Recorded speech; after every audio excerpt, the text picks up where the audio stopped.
الحمد لله رب العالمين والصلاة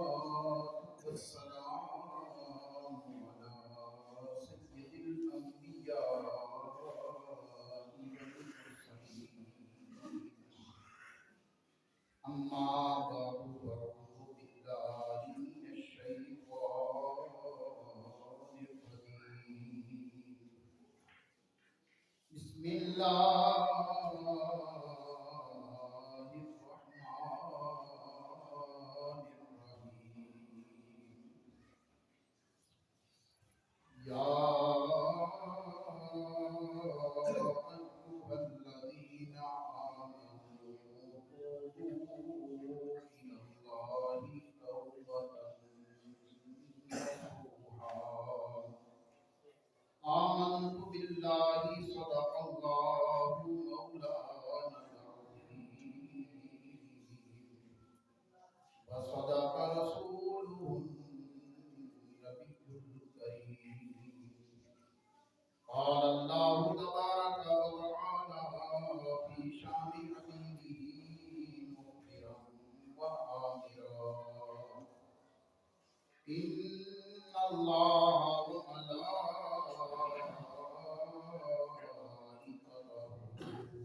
يصلون على النبي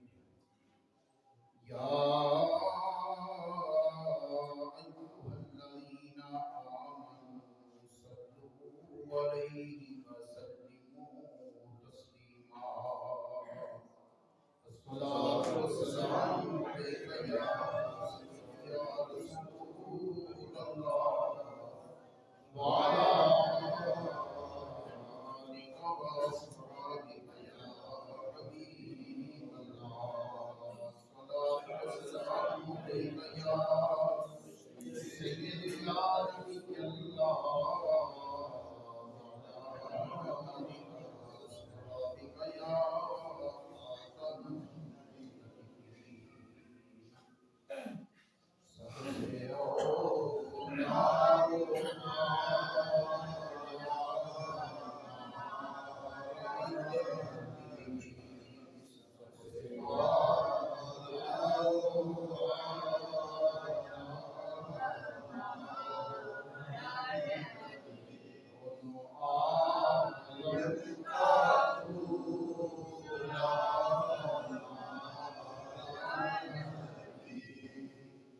کون دیکھتا ہے تیرے کو چاہیے کون دیکھتا ہے تیرے کو چاہیے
پیارے آقا صلی اللہ علیہ وآلہ وسلم کی بارگاہ اقدس میں درود و سلام کا نذرانہ عرض کرنے کے بعد ہم اللہ تبارک و تعالیٰ کی طرف سے دیے گئے ماہ مبارک رمضان مبارک کے دن گزار رہے ہیں۔ نبی رحمت صلی اللہ علیہ وآلہ وسلم نے اس ماہ مبارک کی پہلے عشرے کی، دوسرے کی، تیسرے کی الگ طور پر بھی جو آپ نے جو خصوصیات بیان فرمائی ہیں، ان میں دوسرا عشرہ خصوصی طور پر جو کل سے شروع ہو جائے گا، آپ اندازہ کریں 10 دن گزر گئے تو ایسے ہی ہے کہ جیسے مطلب تھوڑا سا ٹائم بھی ہوا ہے، تو یہ بھی گزر جانے ہیں، وقت رکتا نہیں ہے۔ تو بہرحال ہم اگر ان دنوں سے فائدہ اٹھائیں گے تو پھر ہمارے لیے فائدہ رہے گا، ورنہ وقت گزر ہی جائے گا۔ کل سے جو دوسرا عشرہ شروع ہو رہا ہے، دوسرے عشرے کے بارے میں پیارے نبی صلی اللہ علیہ وسلم نے فرمایا کہ یہ اللہ سے بخشش مانگنے کا عشرہ ہے، یعنی ان دنوں کے اندر زیادہ سے زیادہ اللہ تبارک و تعالیٰ سے اپنے گناہوں کی معافی، دعا بھی پڑھی جاتی ہے، مشہور عام دنوں میں بھی لوگ کرتے ہیں، استغفر اللہ ربی من کل ذنب واتوب الیہ، کثرت کے ساتھ یہ دعا پڑھی جائے تاکہ گناہوں کی جو بخشش ہے اس کا انتظام ہو جائے۔ یہ بات یاد رکھیں کہ اللہ تبارک و تعالیٰ سے جب بھی معافی مانگنے کا معاملہ ہو تو اللہ تبارک و تعالیٰ کے دلوں کے راز جانتا ہے، دلوں کے حالات سے واقف ہے، تو بندے کو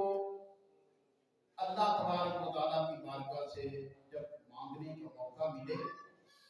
تو اس کے اندر خالص دل سے اللہ سے اپنے گناہوں کی معافی مانگنی چاہیے۔ اور خالق کائنات جو ہے جب بندہ معافی مانگتا ہے تو ظاہر ہے جو مانگنے والا ہے اس کو تو یہ پہلے سے ہی عقیدہ رکھتا ہے کہ اللہ کے خزانے میں کمی نہیں ہے، کیونکہ اللہ تبارک و تعالیٰ کو جتنا چاہے بندے کو عطا کر دے، اس کے خزانوں میں تو کوئی کمی نہیں۔ لہذا جو بھی گناہ بندے کے ہوں ان گناہوں کو اللہ کی بارگاہ میں لے کر جائیں، اللہ تبارک و تعالیٰ سے ان گناہوں کی پھر بخشش مانگے، یا اللہ مجھ سے یہ غلطی ہو گئی، تو میری غلطی کو بخش دے۔ حدیث پاک میں آتا ہے کہ بے شک کچھ خطائیں کرنے والے توبہ کرتے ہیں تو اللہ انہیں پسند کرتا ہے، یعنی خطائیں تو ظاہر ہے انسانوں سے ہو ہی جاتی ہیں، غلطیاں ہو جاتی ہیں، تو یہ غلطیاں پھر اس کو زندگی بھر کے لیے اسی طرح ان کو جمع رکھنا، وہ آپ کر لیں کہ یہ کامیابی کی زندگی نہیں ہے۔ یہ ایسے ہے کہ جیسے کوئی بندہ تختی کے اوپر کچھ لکھتا ہے، پھر جب اس کو وہ پانی سے صاف کرتا ہے تو ساری لکھائی ایک دفعہ مٹ جاتی ہے۔ وہ اسی طرح بندے کے گناہ ہیں، اللہ تبارک و تعالیٰ کی بارگاہ میں جب وہ گناہوں کی معافی مانگتا ہے تو اللہ تبارک و تعالیٰ اس کے وہ سارے گناہ جو ہے وہ معاف کر دیتا ہے۔ شرک اللہ تبارک و تعالیٰ معاف نہیں کرتا، اس کے علاوہ خالق کائنات جو گناہ چاہے وہ معاف کر دیتا ہے، کیونکہ شرک کا مطلب یہ کہ بندہ کہے کہ بھائی اللہ بھی معاف کر سکتا ہے، کوئی اور بھی کر سکتا ہے، تو جب یہ دو ذہن رکھ کے اللہ سے معافی مانگے گا تو اللہ اسے معاف تو نہیں کرے گا۔ اللہ تو تب معاف کرتا ہے کہ جب بندہ ایک ہی ذہن رکھ کے جائے کہ یہ میرے مالک ہے، میرا پیدا کرنے والا ہے، اللہ تبارک و تعالیٰ مجھے بخشنے والا ہے، جب میں معافی مانگوں گا تو میرا مالک مجھے بخش دے گا۔ تو جب دو مالک تین مالک رکھ کے ذہن میں جاؤ گے تو اللہ تو توحید والا ہے، اکیلا ہے، اللہ تو اپنے ساتھ کسی اور کو شامل ہی نہیں کرتا، تو لہذا خالق کائنات شرک والے بندے کو معاف نہیں کرتا۔ اس کے علاوہ کوئی بھی کوتاہی ہو جائے تو خالق کائنات کی بارگاہ میں بندہ اپنے گناہوں کی معافی مانگے تو اللہ تعالیٰ بخش دیتا ہے۔ اسی طرح خالق کائنات میں ارشاد فرمایا ان تجتنبوا کبائر ما تنہون عنہ نکفر عنکم سیئاتکم، अगर तुम बड़े गुनाहों से बचकर जिंदगियां गुजारो और तुम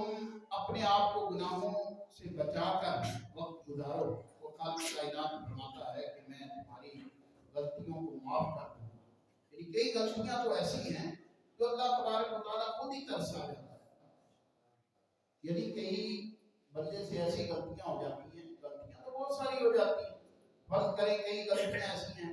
कि हमें चलना चाहिए था सही रास्ते का, तरीकेकार सही से चलना चाहिए था, लेकिन हम ऐसे तरीके से चले उस रास्ते से, फिर हमारे किसी अशरात कोई तकलीफ हो सकती है। गलती तो हो गई, अगर आपकी गाड़ी के नीचे, आपके पाँव के नीचे कोई कीड़ा भी आ जाए तो गलती तो है, उससे मतलब अल्लाह चाहे तो पकड़ तो सकता है, लेकिन अल्लाह तबारक व तआला फिर बंदे को जब देखता है कि इसने जानबूझकर नहीं किया, बड़े गुनाहों से तो बच रहा है, नमाज छोड़ने का ये आदि नहीं है और माँ बाप को सताने का ये आदि नहीं है, और फिर और बड़ी बड़ी गलतियां नहीं करता जो जानबूझकर की जाती हैं, तो फिर खालिक कायनात इसकी छोटी मोटी गलतियों को खुद ही माफ करता रहता है। तो ये अल्लाह तबारक व तआला का बंदे के साथ प्यार है, खालिक कायनात का बंदे के साथ मोहब्बत है। और ये बात याद रखें कि अल्लाह तबारक व तआला से अपने गुनाहों की माफी के लिए जब बंदा नेकी अल्लाह की बारगाह में पेश करता है तो फिर बंदे के गुनाह अल्लाह तबारक व तआला ज़्यादा लायक है तो बख्श देता है। मसलन आप किसी भी दुनिया का ही चलो तरीकेकार समझ लें, आप किसी के पास जाते कहते कि मेरा फलाना जो है ना वो गलती माफ हो जाए, उसके साथ अगर आप ये कहेंगे कि देखिए मैंने पहले इतने वक्त में कोई नुकसान भी तो नहीं किया, वो कंपनी के अंदर किसी को निकाल देता है, कोई कंपनी वाले कहते हैं तुम निकल जाओ, तुम्हारा अब जगह नहीं है कंपनी के अंदर, तो वो फिर जाके गुजारिश करता है कि मुझे माफ कर दिया जाए, चलो मुझसे ये गलती तो हो गई, लेकिन मेरा साबका रिकॉर्ड देख ले, चलो कुछ नेकियां भी हैं, कुछ मेरी खैरखाइयां भी हैं जो मैंने की हुई हैं, तो उनको देखकर मेरी इस गलती पर जो है वो पर्दा डाल दिया जाए, तो मुमकिन है कि उसकी गलती माफ हो जाए। ये तो दुनिया के अंदर है, अल्लाह के यहाँ तो उसूल ही और है, अल्लाह तो बड़ा बख्शने वाला है, अल्लाह तबारक व तआला तो बड़ा माफ करने वाला है। तो जब बंदा अपनी कोई जो अच्छाइयां भी लेकर अल्लाह की बारगाह में जाएगा तो अल्लाह तबारक व तआला उसकी गलतियों को माफ कर देता है। आप देखिए जैसे हदीस पाक है जिसके अंदर 3 मुसाफिरों का नबी सल्लल्लाहु अलैहि वसल्लम ने जिक्र खैर फरमाया कि वो जा रहे थे, रास्ते में रात हो गई, ठहरने के लिए कोई जगह ढूंढने लगे, कोई जगह मिल जाए जहाँ पर मैं रुक जाऊं, हम रुक जाए वहां पे रात गुजारे, आगे चले जाएंगे। तो जब ढूंढने के लिए जगह उन्होंने देखा एक गार है, तो गार के अंदर तीनों मुसाफिर ठहर गए। तो जब ठहरे तो रात को आराम कर रहे थे, ऊपर से पत्थर गिरा, गार का दरवाजा बंद हो गया, उसके दहाने के ऊपर वो पत्थर, बड़ा पत्थर पाकर उसने गार का जो मुंह था बंद कर दिया, बाहर निकलने का रास्ता ही कोई नहीं, बिल्कुल बंद हो गया वो। तो ये जब उठे इन्होंने देखा तो वो मतलब गार का मुंह तो बंद है, अब सोचने लगे क्या किया जाए, किस तरह बाहर जाया जाए, इतना भारी पत्थर, उसको धक्का देंगे तो शायद फिर किया नहीं जा सकता। तो तीनों ने फैसला किया कि कोई अपनी कोई एक नेकी जो है ना वो गुजारिश करते हैं अल्लाह को, और नेकी अपनी अल्लाह की बारगाह में पेश करके फिर माफी मांगते हैं। तो पहले ने जब ये फैसला हुआ तीनों के दरमियान, तो एक कहने लगा कि अल्लाह तो जानता है मैं माँ बाप की बड़ी खिदमत करता हूँ, और माँ बाप को मैं जो है वो पहले खुद को खाना देता हूँ, फिर जाकर अपने अहल को या बीवी बच्चों को बाद में देता हूँ। एक वाकया उसने बयान किया कि अल्लाह एक दिन में आया था घर के अंदर, तो मैंने देखा मेरे माँ बाप सो चुके हैं, तो मैंने उस वक्त ये किया कि इंतजार करता रहा, मैंने उन्हें आराम कर रहे थे, बेदार करना भी मुनासिब ना समझा, तो मैं दूध का प्याला लेकर उनके पास खड़ा रहा और इस इंतजार में कि जब उठेंगे तो मैं पेश कर दूंगा। तो मैंने अपने बीवी बच्चों को नहीं दिया, पहले मैंने सोचा कि माँ बाप को दूं। तो इसी इंतजार के अंदर मेरा वो टाइम गुजरता गुजरता रात गुजर गई। फिर मेरे वालिदैन बेदार हुए, मैंने पहले उन्हें दिया तो फिर बच्चों को। अल्लाह मैंने ये नेकी जो की है, अगर तुझे पसंद है तो इस मुसीबत से निजात दे। वो पत्थर जो मुंह के ऊपर गार के खड़ा था थोड़ा सा हिल गया। जब वो हिल गया तो बाहर से कुछ रोशनी आनी शुरू हुई। तो उस वक्त फिर बहरहाल सूरत ये थी कि अभी भी इतना तो नहीं था कि वो निकल सके बाहर या वो उसको हिलाकर गिरा दे। दूसरा फिर अल्लाह तबारक व तआला की बारगाह में अर्ज करता है कि अल्लाह तू जानता है कि मैंने एक मेरे पास मुलाजिम था, मैंने उसको जब मतलब वो गया तो उसका हिस्सा में रखता था। आप देखिए ना कि किसी की उजरत अदा करना, किसी को मतलब उसके जो उजरत है वो दे देना, ये बहुत बड़ी नेकी है। लेकिन हमारे यहाँ तो कोशिश होती है कि सारा महीना ये काम करे, 30-31 को ये मर जाए और फिर उसका क्या हमसे कोई ले ही ना, इसलिए खुद भी ना ले जो काम करने वाला है। तो ये बड़ा अलमिया है। बिल्कुल नबी सल्लल्लाहु अलैहि वसल्लम का इरशाद पाक है, इन्नमल आमालु बिल खवातीम। काम का जहाँ पर एक बिनियाद है कि अमलों का दारोमदार नियतों पर है, ऐसे नबी सल्लल्लाहु अलैहि वसल्लम ने फरमाया कि अमाल का दारोमदार उसके एंड पर है। एंड अच्छा होगा, इख्तिताम अच्छा होगा तो उसके मुताबिक फिर बंदे के साथ मामला किया जाएगा। तो लिहाजा नबी सल्लल्लाहु अलैहि वसल्लम